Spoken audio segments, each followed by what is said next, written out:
we go. We're there. Hi, Eddie. Hello, Karen.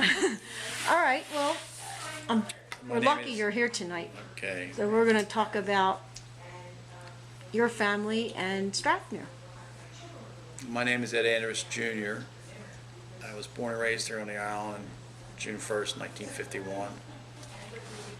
My grandmother was my mother's midwife. From there, they took me to K-Make Warehouse because I was born 7 weeks premature. Isn't that something? My father, Ed Andress Sr., was born here July 19th, 1929. My grandfather, I am not going to lie, I do not quite sure when he was born and raised here on the island. He came here 11 years or 12 years, I was told, after the Civil War. That's when he came here.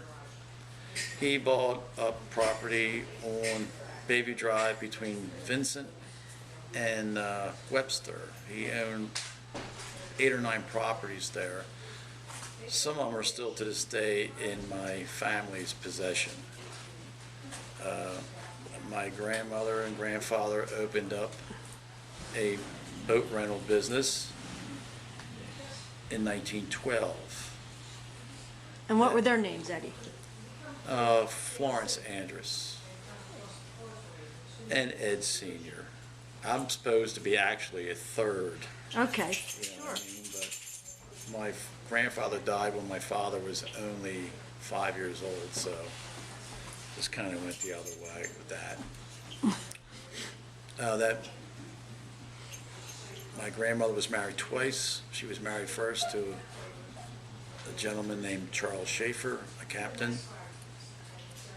And then when he passed away, she remarried my grandfather.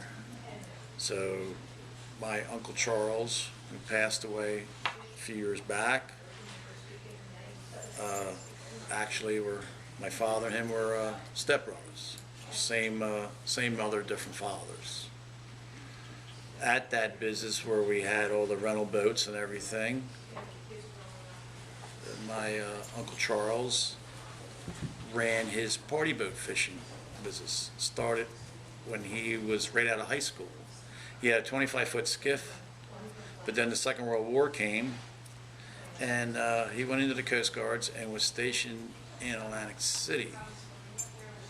During the 1944 hurricane, unfortunately the boat they moved across the bay when the wind went northwest, and the wind was up to around 100 miles an hour. It pulled it from its moorings, and the boat came ashore right there where the Matseys lived, right there between Tecumseh and Vincent, and was smashed to pieces. And when he got out of the Coast Guards, he went out and purchased his first party boat. It was a 47-foot boat. He had that up to 1960. In 1960, he had a boat moved up there from Stuart, Florida. It was a 60-foot boat. It was a beautiful boat, single screw boat. He made a lot of money with that boat because it wasn't take anything to operate it. We had a potbelly stove in it. In the wintertime, we would put in there after the summer season was over, and we would long line for cod and haddock, stuff offshore. My cousin Charles Tauscher, part of the family, he would open up all the clams and would sit out there at nighttime after high school and after grammar school for me and bait all the hooks. We had 4 buckets, each one had 1,000 hooks on them, so we had 4,000 lines in the water at any given time. And that's long lining, right? That's long lining. That's the first use of long lining. Through the 50s, that bay out there was frozen over. I don't even begin to tell you how many times. And when it freezes for 2 weeks at a time. The temperature was always down around 0 in the middle of the winter time. We basically we had an awful lot of clams and oysters, eels, black ducks, mud hens. We had anything my father could kill it for us, you know. And we'd get our codfish cakes and stuff from the long lining, stuff like that. It was a wonderful existence living here as a child growing up here. There was many as 30 children that lived on the island here in the wintertime when I was growing up in the 50s. And then that all changed with the spring storm of '62, the Ash Wednesday storm. Totally changed the whole island, totally changed the whole lands. We lost a whole block of beach between us and Sea Isle, and we were stuck in the Coast Guard station for 5 days before they came to rescue us with helicopters because we had run out of food, couldn't flush toilets, we had no water, and we were in a bad way, actually. You know, we were lucky that we all got off the island. Who was in that Coast Guard station with you? There was 80 people in that Coast Guard station with us. There was only 5 Coast Guards and a chief. The rest of them were all people from the island. Like I said, there was 30 children in there, and some adults and some people, unfortunately, who just got stranded trying to get off the island between us and Sea Isle, and they had to come back to the Coast Guard station. We ran out of heat within 48 hours. So we had no heat, no electric. We had nothing. My father and my uncle were breaking into houses and trying to get as much food that was left in the houses that was available. And by the 5th day, everybody made the decision that they were definitely going to have to come get us because we were in a bad way. And like I said, we had no water. That was the most important thing, and very, very little food left. So we were all moved over to, I guess what's Lavari's now, was called the Triton Bar back then. And Vince, gracious guest, let us all use his phone to make arrangements, and he put us up. Some of us were in there for a couple of days before people could come down and get us. I ended up with my younger brother, Thomas. He was only about 3 years old at the time. We ended up in North Philly. I went to St. Michael's on 2nd Street up in North Philly for 6 or 7 weeks before we were allowed back onto the island. And How'd you end up there? we had no other place to go. I mean, that was all my father's side of the family all lived on the coastline, and everybody was devastated down here. So we went to the city because it was my mother's side of the family, and they could take care of us. I was only 11 at the time, you know. My brother was like 3 or something. So we stayed there for 7 weeks, came back, and even after 7 weeks, when we came in from 34th Street and started down Ocean Drive, it just looked like a tornado came down there. There wasn't one house left on the beach, on a foundation between 34th Street and 55th Street. They were all off the foundation, all laying out. It was an obstacle course. You just drove around houses. This is 7 weeks after the fact. When we got back in town, they started bringing in dozers to pile up the sand. And I can remember right there behind Bruce's parents' house on Vincent, all the kids were up on top of the sand dunes, on top of the telephone wires, and doing chin-ups. That's how high the sand was piled in the streets. And then after that, I guess the next big thing was first time we had a dredge in the bay. Actually, they had a dredge that worked outside to put sand back on the beach, but they bought a dredge inside. They bought it down from Townsend's Inlet, and right across from Putnam now, what you see there is the way it was back in the 50s. But in 63 or 4, when they came in with the dredge, they cut off the whole south end of that island and potted on the beach down at Whale Beach because they ran out of sand. Back then, we didn't have an issue with sand inside the bay because the inlet was open. It was an open inlet. The Coast Guard station was operational. In 69, they closed the Coast Guard station down. And they took both of their boats that they had, a double-ender boat, which rolls over the sea and pops right back up. They took that and one of the new cutters they had, which was like 37 feet. They took them right across the bay here by the bridge. On low tide, poured gasoline in them, set them on fire, and brought them right to the water line. That's how they took care of business back then. That's something. 69, I graduated from high school on the 8th of June. On the 18th of June, I was inducted into the service. There was a war going on. I left, went overseas.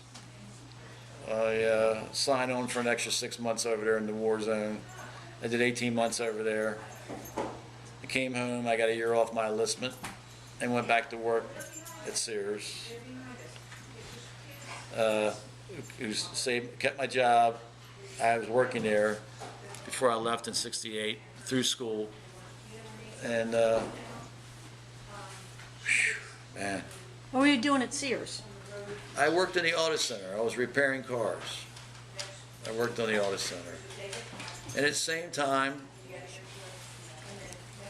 I was involved in the surfing industry before I even left to go overseas, back in the mid-'60s. So when I came home, I started making surfboards with my best friend Dan Heritage, who has Heritage Surf and Sport. I made surfboards with him for 25 years, part-time. Held my job at Sears. I raised a daughter by myself. One time she was 6 weeks old. She's given me 3 beautiful grandchildren. And I worked, after Sears, I worked for the Cape May County Bridge Commission as a bridge tender and toll collector for 35 years. I just retired 2 years ago. So I lived a good life here on the island. I do not miss it in the summertime. I tell people I can move back here every year on the 1st of October as long as I was out by the 1st of May every year. It's gotten too crowded for me. I was probably the first one in my family to liquidate and move off. I moved off in '72 when I came home. Cousin Charles did in '74. My Uncle Charles did in '75. My father followed him in '76. So I still have a couple aunts over here and cousins that have property, but I no longer live here. It just got to be too much for me. I'm spoiled. Yeah, but you'll always be part of us. When you grow up and, and you can go rabbit hunting right on your own island in the middle of wintertime because there's nobody around, I mean, now every piece of property has been developed and everything, and it's just like, I could be here all winter. Not an issue with me. I don't care how bad the weather is. Just don't want to be here in the summertime, that's all. But I've lived a good life, and I'm proud to be born and raised here. You should be. Thank you. Tell us a little bit about when you were kids growing up on the bay. What the bay was like. Well, everybody had to know how to swim by the time they were 4 or 5 years old, or you were not allowed out on the dock. That was mandatory. At my grandmother's dock, we had a real dock that went out and a real long piece of the canal, and when my uncle would leave the dock to go out fishing with his party boat, that was all open space. So at high tide, my father would take all the kids in town, put a rope around them, and throw their asses off the pier and dangle them out there to make sure they all could swim, because everybody wanted to be on the bay. The ocean wasn't a big thing. The ocean thing didn't become a real big thing until the mid-'60s when surfing started to take off. Mm-hmm. But back then, everybody wanted to be on the bay. You wanted to be out there. You could fish off the docks, but you weren't allowed out there unless you could swim. And, that was mandatory. All the children had to learn how to swim by the time they were 5 years old. That was like every kid in this town, trust me, by the time they were 5, they were swimming. They were swimming. There's no two ways about it, That's just the way it was. And then what would the kids do during the day on the bay? On the bay? Well, some of us, like me and my buddy Herb over there, we'd probably go out there and go minnowing, Somebody would take us out there and teach us the ropes. I've been in the boat minnowing since I was probably 4 or 5 years old, and then on my 10th birthday, it was one of my biggest birthdays, my father gave me a small little Garvey with a brand new motor, a set of traps, a license, and said, all right, son, go out and make a living. Mm-hmm. I've taught you now for 5 years, and I did that for 44 years, every summer, commercially. Even for me. 44 years. I still play around with it, but, I don't do it like I was doing back then, but yeah, everybody wanted to be on the bay because that's where it was happening, believe it or not, back then. Mm-hmm. If you were not interested in surfing, the bay was the place to be. You went water skiing, you went fishing, you just hung out at the dock. Everybody loved to be at the dock. You know, especially my grandmother's, because, you know, she had a restaurant there, there was a big party boat there, there was another sport fishing boat there. It was a happening spot on the island, you know what I mean? Yep. So, yeah, it was, like I told everybody, I said, I don't think I changed a damn thing in my life until the time I got drafted, you know? I mean, those first 18 years of my life were absolutely phenomenal. I mean, just, Jesus, couldn't ask for everything. And where'd you go to school and that sort of thing? Well, I went to school, grammar school, to St. Augustine's at Ocean City. You had to go to school this way because that's the only way the bus went. You know what I mean? That's the way it worked. You know, you went from south to north. And then from there, I went to Ocean City High School. I graduated in '69. So, what was nice about it, I got to go to school with kids, you know, all the way from kindergarten all the way through. So I did 13 years with a lot of these people. Mm-hmm. You know, so, and I was very fortunate when I took this job after I left Sears with the Bridge Commission. I got to see a lot of these people all through my life for 35 years. And I still see them all the time, and we still get together. You know, I mean, we're a very tight-knit group of people from that time, that era, you know? So, yeah, it's a wonderful thing. And that's what it was like growing up here with the group of kids? How was that camaraderie or those relationships when you were growing up? You know what? You'd be surprised. A lot of them, some of them were Coast Guard people who, you know, his parents were, or fathers were in the Coast Guards and they had kids here, you know, and some of them, unfortunately, after that '62 blow, a bunch of them left, and some of them had, like, you know, one guy had the Keyses, they had 4 kids, you know, and there was a few other ones that just said it wasn't worth it, you know, trying to put their houses back together, and they left. So, and a lot of them I never saw again, you know. But there are a few I still see every now, like the Rosenbergers and the Boyds. You know, I still run across them, or I still run across their grandchildren and stuff. I know who they are, and I still see them and tell grandpop or grandmom I'm asking for them, you know. But yeah, a lot of them it just wasn't conducive for them to try to stay and rebuild their homes. They just left. Right. You know. But I think there was 27 or 30 kids that grew up with me on this island, you know, back through the 50s and early 60s. And then that storm changed, it just changed everything for a lot of people. What was a typical day in the summer like in Strathmere in the 50s and 60s for a kid? Well, I guess it all depends on what you were into. Like, you know, for me, of course, I was up at 5:30, no matter how long it was. I mean, I had to be on that dock. You know, I mean, I had to see all them guys coming over there and putting their stuff on the boats, and you know, and trying to bug my grandmother to give me a few pieces of bacon or something. You know, I mean, she'd always like, you know, get out of here, you're a panhandler. You're always beating me up for something. You know what I mean? But you know, yeah, I'd always be on the dock very early in the morning because the boat left at 7:30 or 8 o'clock or something like that, and I had to be there to see everybody off. You know. Party boat. Sometimes, you know, every now and then, Uncle Charlie said, all right, there ain't nobody on the boat today, we're late, jump on. You know, and I get a free ride out to go fishing, you know, for the day or something. You know, that didn't happen that often, but it did happen. Now, how many trips a day would a party boat do? Well, he only did one a day. He did an 8-hour day when you went fishing with him. A lot of guys now do 2 4-hour trips a day. And where would he take you? You can go as far in the summertime as maybe 20 miles offshore, 23 at the max. But most of them stayed within, in the early part of the season, you'd probably go out to the ridge and stuff like that, 14 miles out. But in this time of the year, when you get to the fall, you know, the fish are right in on top of the beach, so you don't have that far to go. You know, you just go out to the Avalon Shoal, maybe 7 miles, and work your way up and down the beach with the fish when they're moving. So it wasn't that bad. It wasn't like you were going to go offshore and get beat up like in the wintertime. You were out there tog fishing. You'd go offshore like, you know, 30 miles and get beat up. Right, right. You know. Talk about the fishing club. Weren't you part of its beginning? Yeah, I was one of the charter members. There was a handful of people still here that are charter members. You know, I was given the charter number 5. At the original 25, and I said, I don't want number 5. 5's not my lucky number. I said, I want 9. So I dropped back a few spots, took 9.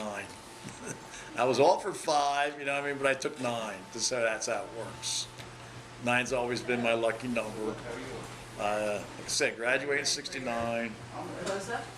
I was in flotilla number 6 overseas, and I was on boat number 9. So I'm not breaking anything. You know what I mean? I'm staying with the luck. How did that group get together, and who were they, and what was its first purpose? And Well, actually, the club, it started actually out in Norman Miles's house.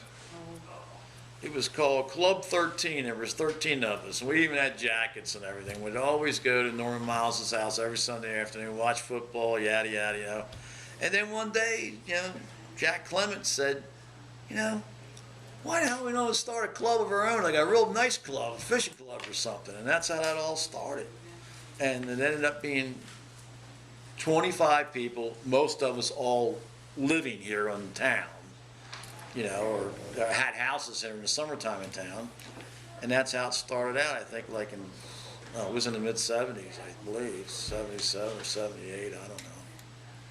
And the original people got all charter things documented and everything, and you know, that's how. And then it just went nuts. I mean, like, you know, 2 years it went from 25. People kept saying, well, you know, we don't want to get crazy, and it went to 50, and it went to 75, and we, you know, at one time it was up to over 200 people. You know what I mean? Right. But you know, it's nice to say that you're part of the club, but you know, you'll find out in most clubs that 25 people do all the damn work, and the rest of them just want to sit around, you know, drink and eat. They don't want to do nothing to help you out. Mm-hmm. It's the same people running the tournaments every year. The same people are doing all the cooking, cleaning up, and doing all the legwork. While the other ones just say, "Oh yeah, I'm part of the club." You know? Well, what are you known for? You have a specialty that you're known for. Explain that. I'm the cook. I'm the cook.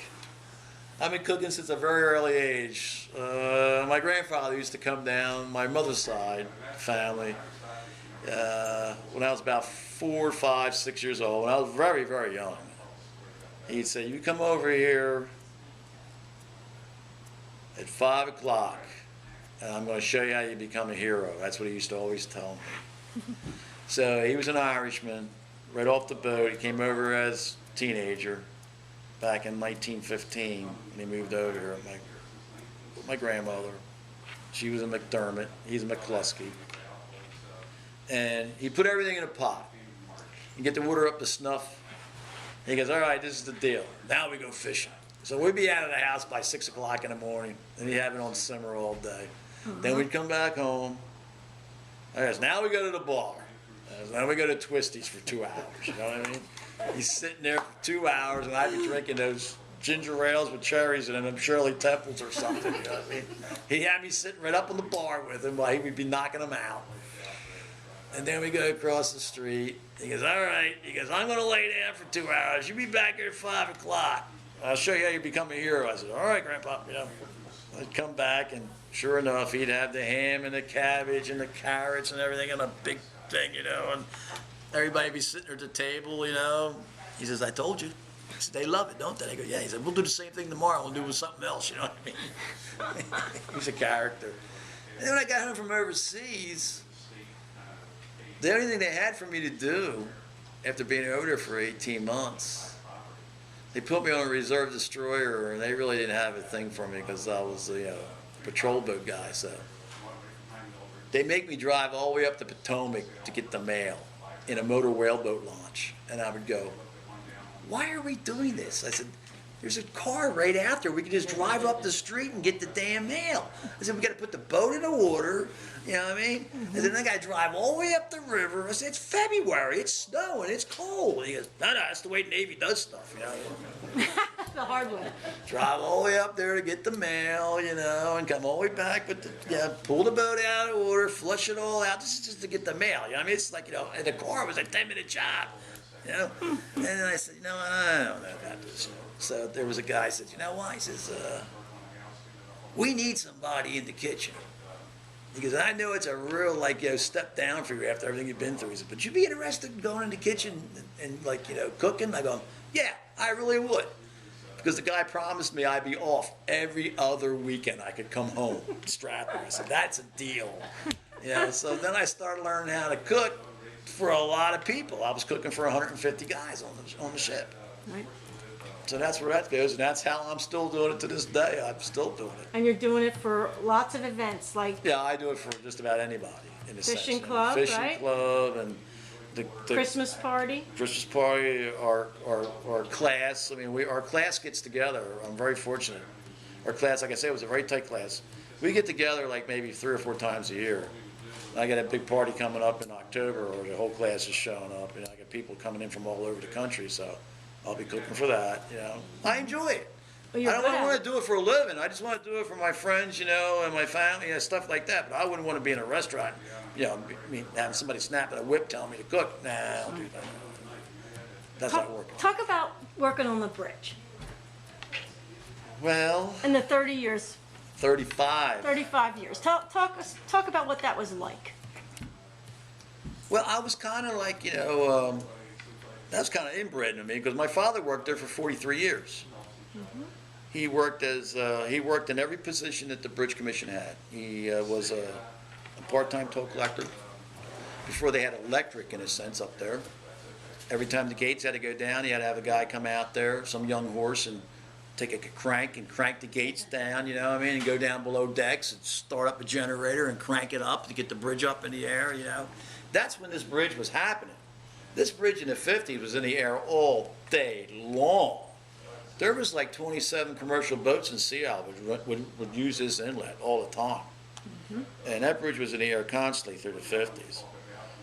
So he worked there part-time, and then he got a full-time toll collector's job.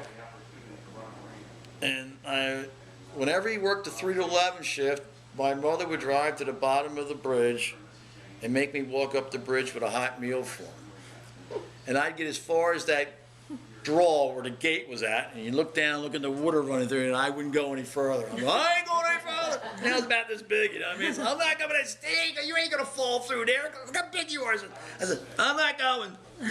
It took me like a year before I would walk through over top of that grate and take him that dinner. That first year was brutal.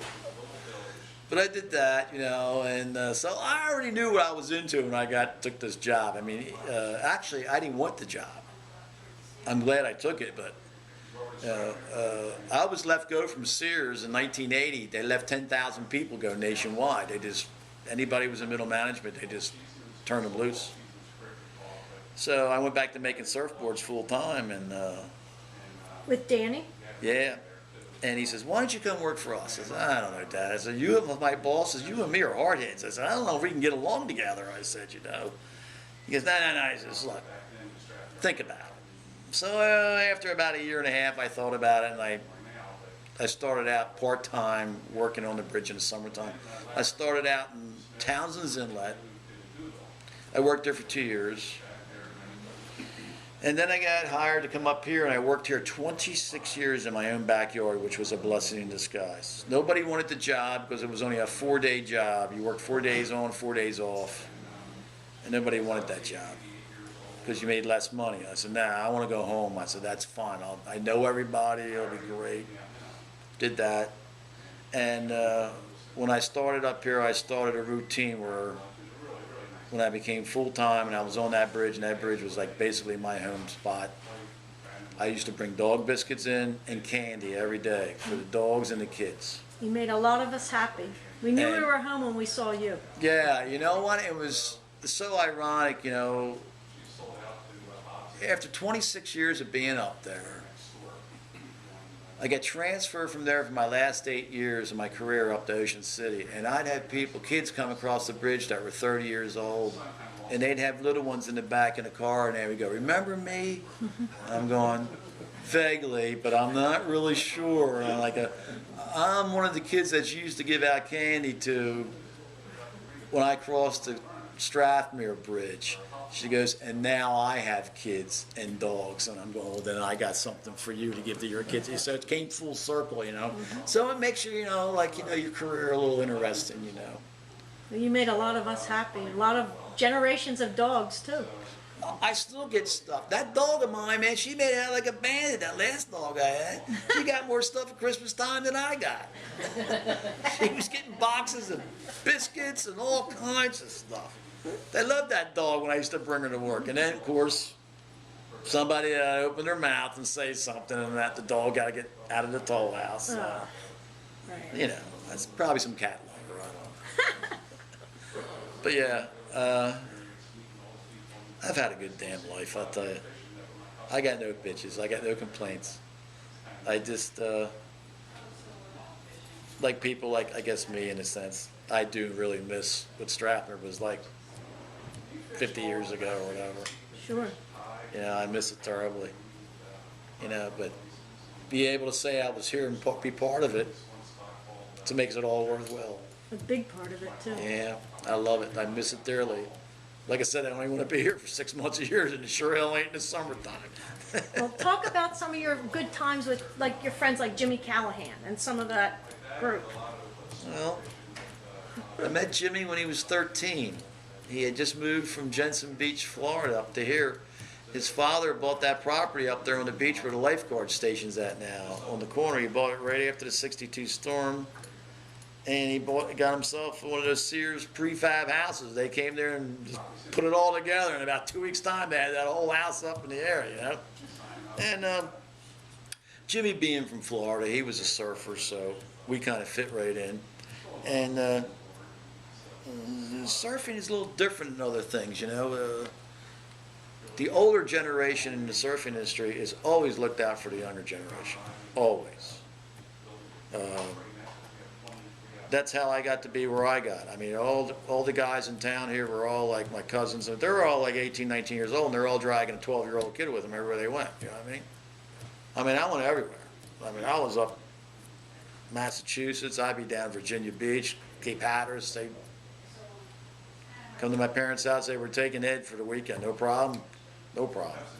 Just bring him back in one piece. You know, we always one of them deals, you know. And that's how I met Jimmy, through surfing. And I remember every time I'd go over to his house, he would never approach his father and say, I want this or I want that. He'd always bring me. You know? And I'd have to go in there and tell Mr. Callahan, like, you know, be the salesman and tell him about the surfboard and all that. I'd go, and he listened to my spiel always. I'll give him that. He always listened for about 10 minutes. And then he'd stop me in my distraction. He goes, stop it. How much is it costing me this time? And I'd have to give him a number, you know what I mean? And then I ended up doing the same thing for his brother Joey, you know what I mean? It was got to be a point, like, you know, I was always going over and getting beat up by Mr. Callahan, you know what I mean? Let's see. There ain't, you know, I lost Danny, you know what I mean? And I still got Jimmy, God bless him, you know, and the other friend I made, I'm very close with, you know, and I didn't make friends with him until like the late 80s, was Mike Mazzio. And me and Michael are very, very close. Because he's a Vietnam vet like me, and he was a Marine, and over there was a machine gunner. And he got two citations for bravery over there. And where did Mike live? In Stratford? He lived 2 doors south of the bar, Twisties. He lived in, Andy Fields had the house before him. The original owners of that house, that one and the one right next to the bar, was a family called the Stevens. Now there was Rich McGee bought it from another family, don't get me wrong, but the original owners of the house were Stevens. And Mr. Stevens, you know, he had a few bucks, and that little house alongside was the house that he used to bring all his friends down there and they hang out. There was a pool table room up back and everything, you know. And when we were kids in the wintertime down here, well, they never locked the houses. You know, we'd go in there and we'd play pool all winter long. You know what I mean? And you had to be smart about it. You didn't go in there and tear the place up, you know, but you used it, you know, you made sure it was cleaned up and everything. And we'd go play pool all day and winter long in the back of his house. And I remember one day he come to hell down on Easter Sunday or Easter weekend. And we're all up there playing, and I'm going, my guys, the owner's here, for Christ's sake, you know? And I'm like 12 or 13, you know, I'm like, I'm out of here, right? So I go right out the back window. I jump over to the minnow box. I get up on top of the minnow box, slip, fall right down off the minnow box, bang, between like the minnow box and the Massey house. You know what I mean? Almost knocked whatever brains out of my head out. You know what I mean? But yeah. What? So the minnow box was there? Oh yeah. The minnow box was always there. There's so many damn stories about the minnow box. Oh, the minnow box blew up in a 1944 hurricane. Bullshit. Explain what the minnow box is for people that don't know. All right, the minnow box is that little teeny house that sits on the north side of the Massey house. And this is before the Masseys owned the house. You have to understand now. That was the caretaker that did all the garden work at the property. Had a big oval-shaped driveway when I was just a little child growing up there, you know, and everything. It was all beautiful, taken care of, you know what I mean? And that guy and his wife and one kid lived in that little box, you know, all summer long and cut all the lawns and all the flowers and did all everything for that people. But there was all kinds of stuff. Oh yeah, washed up. They just grabbed it and put it there. That's crap, you know. That's who tells you that stuff? Man? Oh my God, I can't believe some of the stories that come out of this town.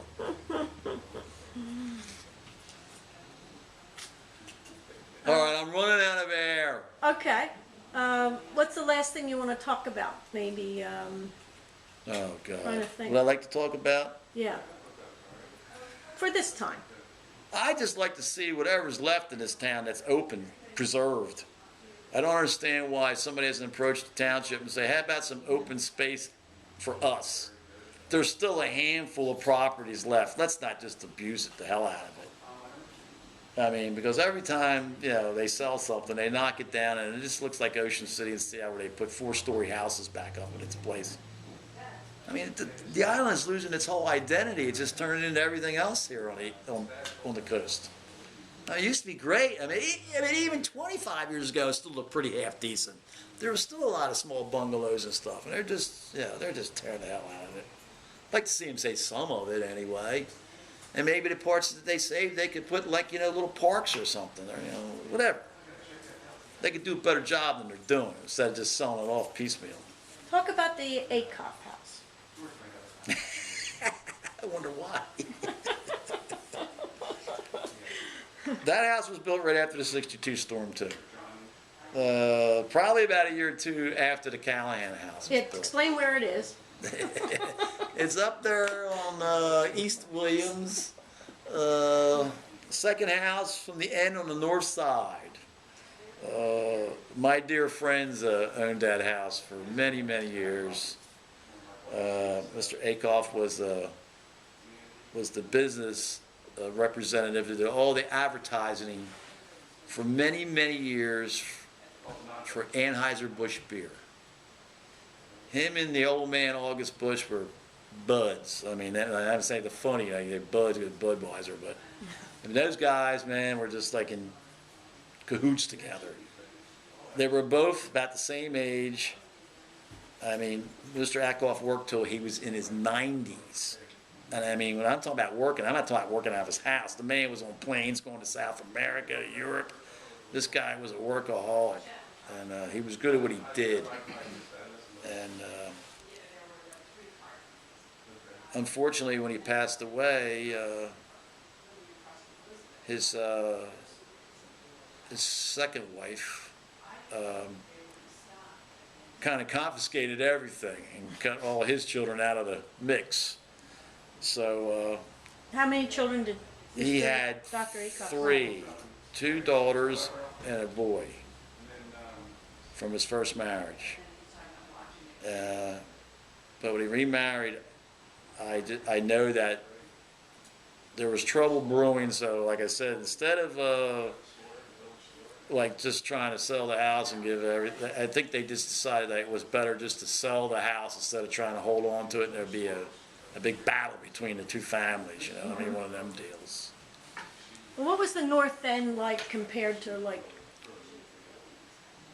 south of the blinker light? Was there a distinct difference? Well, or? yeah. I mean, when I was a child growing up, right at the blinker light itself, where the pink house is alongside Ted Kingston's house, and where our Bridge Commission sign was, there were 2 big monuments there.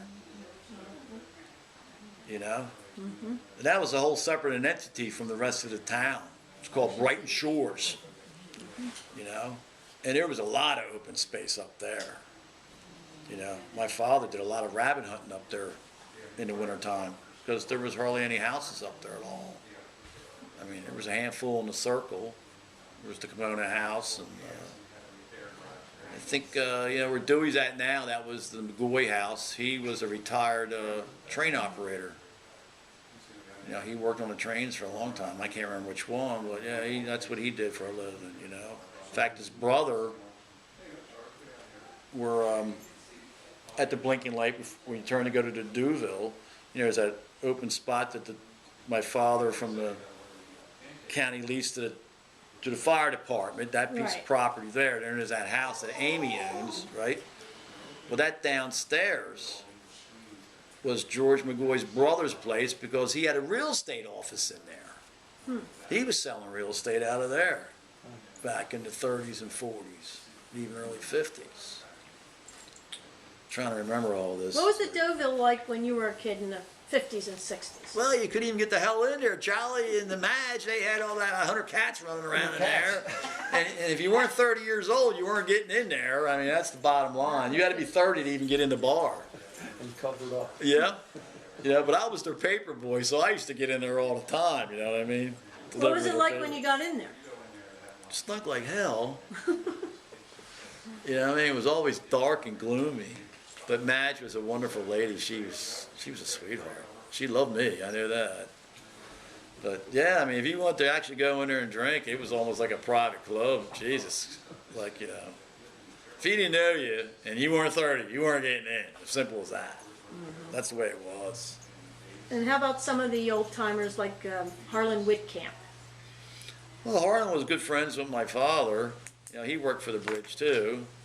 And, you know, where La Fontaine is now, that's where they used to live at, you know, and the post office was there.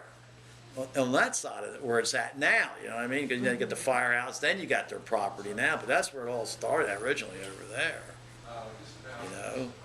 And then a guy named Bellata bought it.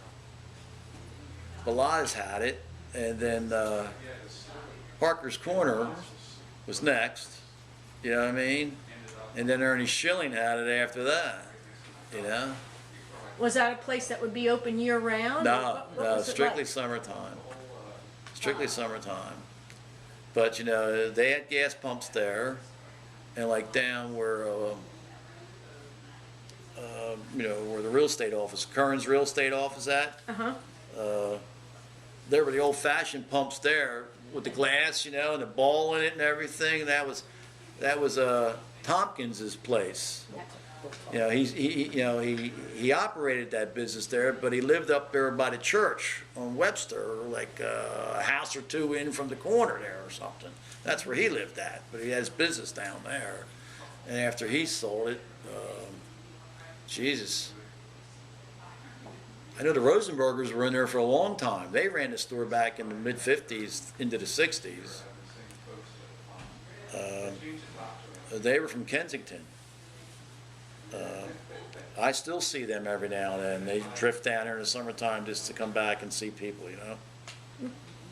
Talk about your relations in town, like Joni DeFiore and the Tauschers, and how that intertwines. It all intertwines through the Suttons.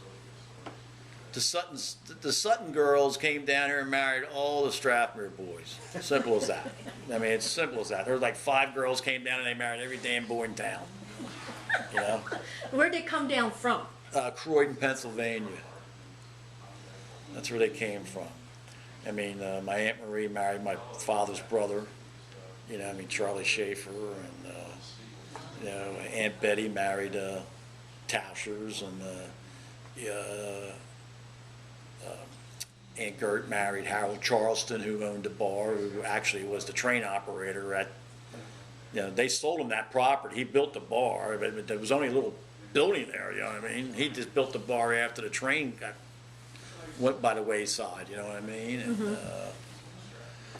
let's see, the other ones, the Cruises were married through, with me through my, my father's sister. she married a fox, you know, and all his sisters, you know, I mean, started marrying guys, you know what I mean? And they all settled here. I mean, so we're all like, Christ, we're almost like the Hatfield and McCoys, right? We're almost inbreds, you know what I mean, in a sense. But that's basically how it all worked out. That's why I got so many cousins, you know what I mean? But mostly it's through the Suttons, because the Suttons all bought property here. You know, not only did they marry, they bought property, and their children and grandchildren still come down to this day. You know, I mean, and the property still, the houses are just going through the line. Yeah, through the generations. Yeah. You know, I mean, they've had these houses for a long time. I mean, my grandfather owned, hell, about 7 or 8 properties on Bayview Drive. You know, between Webster and Vincent, and then he started selling all them pieces of property off to everybody, and most of them got sold to relatives. They got sold to the Suttons and stuff like that. 3 of them did. I know that for a fact. You know, so yeah. Eddie, you're a Strathmere treasure. You've made a lot of people happy and put a lot of smiles on our faces. Place wouldn't be the same without you. I'm very fortunate to have a father like I got, because he's a smart sucker. He knows everything. Unfortunately, he's like, you know, he's up there in his late 80s now, and he forgets a lot, but he taught me everything. He taught me, like, when I went and proposed to Louise's parents to marry her 25 years ago, wherever it was, I told them, I said, you know what? I said, there may be a time where we have to live in a tent or something. I said, but I'll guarantee you this. I said, your daughter will never, ever go hungry. I said, my father taught me how to eat out of that damn bay every day of the year. I don't care how bad it is or what time of the year it is. I'll feed her every day. I promise you that. That's how I proposed. He said, sold. He sold me for 10. And how about duck hunting? You didn't talk about duck hunting. No, duck hunting. Jesus. I'm afraid if I put it on film, they'll have to come and lock my ass up. We killed a lot of ducks. That's all I can tell you. I mean, my father and my uncle went out there one day. They left about 1 o'clock in the afternoon. You have to hand pick your days. That's, people just go say, we're going duck hunting. Well, that's, yeah. You got to pick your days to go duck hunting if you're a duck hunter. How do you pick them? You got to watch the weather. You got to see if the temperature's going to fall and there's going to be a freeze. You got to be out there in front of the freeze, because the ducks will feed heavy in front of a freeze, no matter how much you're shooting at them. They'll take gun pressure if they know the temperature's dropping and there's going to be a freeze.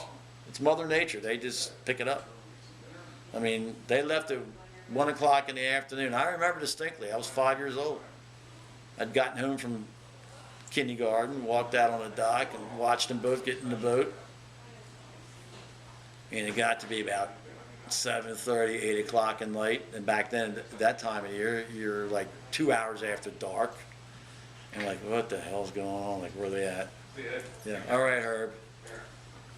And here they come. They're rowing down the bay together. I'm like, what's the matter? The motor's broke? No. He says, we're going to run the motors, you know. My uncle had like 63 and my father had 57. And I'm not talking about, like, you can go out there, look, you can go out there and just shoot anything you want to shoot. I'm talking about the ducks that you want to shoot. You know, back then you were allowed 3 a day. So he had 63 and my father had 57. I fed a lot of people, right? Oh man, we put them, I didn't go to school the next day, I can guarantee you that. We didn't go to school. I mean, my cousin Charles and me, we had those big wash tubs that you should throw you in, you know, the kids in, you know, when you were small. And we sat there inside the house in front of the stove plucking ducks till like 8, 9 o'clock in the morning, then salting them up and putting them under the house, you know what I mean, for the winter. We ate a lot How of did ducks. you do that? Like, what was that like? Putting the ducks up? Well, you gotta rinse them really good, and then you put their cavities all full of rock salt and put them in bags, and you got a hole under your house, you know what I mean, in the ground, pretty far down. You put them in there for the winter. But, you know, back then, the bay would freeze over for weeks at a time. We always got cold weather. So once you got them in the hole, they were good for probably 4 or 5 months. You know, I mean, they wouldn't go bad as long as they were sawed up. You know, I mean, you covered them up. So ate a lot of ducks, black ducks. Ate a lot of eels. my mother would go nuts when my father would put the eel in the frying pan, because if you put an eel in the frying pan, it naturally wants to move around, even though it's dead. You know, and she wouldn't eat that thing. You know, it would just jump all over the place and, you know, drive her nuts. She's from the city, you know what I mean? So it was a whole different way of life for her, you know what I mean?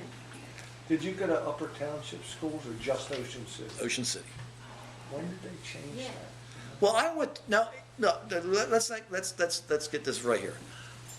When I was growing up, yes, you could go to Upper Township schools, but I went to St. Augustine's. I went to Catholic school. I mean, like my cousin and the rest of the kids, only me and the Janikowskis went. The Andresses and the Janikowskis went to St. Augustine's. Everybody else in the island went over to Memorial. You know? When did that start? That you went to Marmora instead of Ocean City? Oh, that, School system? I can tell you one thing, that started, Gary Riordan was halfway through school, he got switched. 59, 60? Because I think that Riordan showed up here in town, I want to say 58. That's when they came to town, you know? And it was only a couple years after that that everything got switched over. Was Bruce born here? I think. Bruce was the only one in the family that was raised on this island. Yeah, he was and born in raised here. 57, I think. No, No? I'm thinking like more like 60s. Last week you told me you was 55. That helps. Well, you do the math, that's what I'm saying. You know what I mean? So I don't, you know, like I said, I don't think, no way in hell he was born in the 50s. If he was, it was the very end. I mean, like 59, I mean, the parents moved here, I'm pretty sure about 58. He wasn't here yet. Because when they came, they had 3 kids, 2 boys and the girl. Bruce wasn't even born yet. I'm going to give you 2 more minutes before we wrap it up. What did I miss? No, A lot. it's- A lot of good stuff, too. It'll be on the 11 o'clock. It'll be an 11 o'clock flash. What's the last thing, before we do it again, we can do it again, but what's the last thing we haven't really touched on tonight that people would be interested in? That wouldn't understand? I have a question. My kids thought you were Santa Claus. Yeah, well, And everybody does. when we would get to the bridge and you would be working, they would start giggling and they would be so excited. You ought to see when I put the gear on. You bring them down at Christmas time. I used to drive those kids crazy. I'd be in a full dress begalia, you know, for everything. Did you You know? really? Oh yeah. Especially when I got up to Ocean City, because I was on the ground. See, I didn't have to worry about carrying stuff up the bridge, you know, parking the car and walking up there at Ocean City. You park your car and walk right into the toll house. Yeah. You know what I mean? So I went every season. I mean, I had rabbit outfits for Easter. I had all kinds of stuff. You know, you know, St. Patty's Day, I was always dressed up like a leprechaun every all the time, you know what I mean? So, you know, it was always great, you know, I mean, doing stuff like that, you know. I don't know. I just, time moves on, and I wish it hadn't, you know what I mean? I was left, I'm a dinosaur. No, you're not. Yes, I am. I don't know nothing about computers. I don't have no smartphones, you know what I mean? But you know how to minnow. Yeah, I can still do that. I had good teachers. But yeah, I'm a dinosaur. I just wish everything was back the way it was, but I know that's not possible, but I just wish they would just like slow it down a little bit before they just totally ruin this town. I'm afraid the houses they built 20 years ago, they're going to start knocking the hell down and put something else up in front of it. When you were a kid in school, how many other kids your age were there to play with? Well, like I said, when I grew up here, I counted. I made a count one time. I think there was somewhere around 27 children that lived in this town. See, Wow. for We me, it was didn't like have 3. anything like that. You know, I mean, I can tell you, I can just name. I can get right down the streets and start naming. If I start like the bottom, like the Mays had 4 kids. You know, you got up to my house, there was 3 kids. And my cousin Shirley and Charles, there's 2 more. You got the Jankowskis, there's 5 there in that house. You know, you went up to the other corner where Moon lives at now, and one of those Coast Guard guys lived there. He had 4 kids in that house. You had the Hers had 4 kids. Then he started up, you had Brownie.